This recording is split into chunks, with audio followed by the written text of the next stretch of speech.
আপনারা জানেন যে দীর্ঘ আন্দোলন সংগ্রামের পর 17 বছর এদেশের মানুষের ভোটের অধিকার ছিল না। সেই ভোটের অধিকার আদায়ের জন্য আমাদের মমতাময়ী মা বেগম খালেদা জিয়া, মরহুমা বেগম খালেদা জিয়া, উনি এখন মরহুমা হয়েছেন।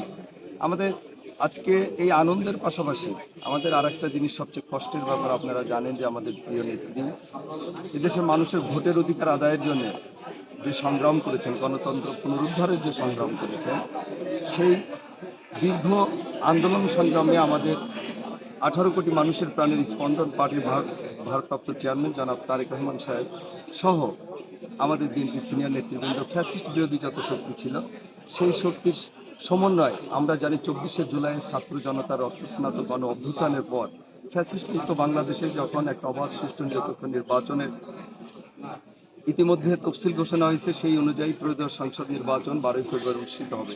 তারই ধারাবাহিকতা আমরা জানি যে নির্বাচনী যে প্রক্রিয়াগুলো রয়েছে সেই কাজগুলো হচ্ছে। তারই অংশ হিসাবে আজকে আমরা জানি যে মনোনয়ন বাছাইয়ের দিন আমাদের রাজবাড়ির 1 এবং 2 ছিল।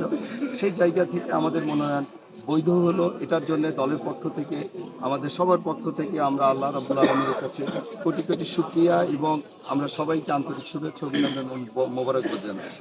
সেই সাথে আপনারা জানেন যে এই আমাদের মমতাময়ী মা উনি ইন্তেকাল করেছেন।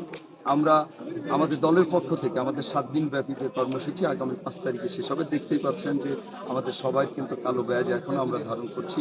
আমরা প্রত্যেক দিন আমরা কোরআন খতম করাচ্ছি সব জায়গায়।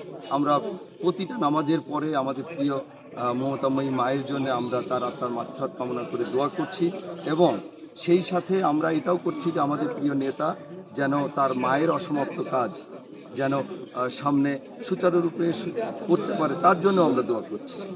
আর আরেকটা কথা আপনারা যেটা বললেন যে নির্বাচন যেহেতু ইনশাল্লাহ এখন প্রক্রিয়া শুরু হয়েছে, আমরা সেই জায়গায় রাজবাড়ী, আপনারা জানেন যে রাজবাড়ী জেলাটাই একেবারে বিএনপি উপর, এখানে বিএনপির নেতাকর্মীরা মুখিয়ে আছে। আগামী 12 তারিখে ইনশাল্লাহ তাদের রায়ের মাধ্যমে বাংলাদেশের সবচেয়ে জনপ্রিয় দল, বাংলাদেশের সর্ববৃহৎ দল বিএনপিকে জনগণের ভোটে ইনশাল্লাহ রাষ্ট্র ক্ষমতায় নিয়ে আসবে, এই আশা এবং এই প্রত্যাশা।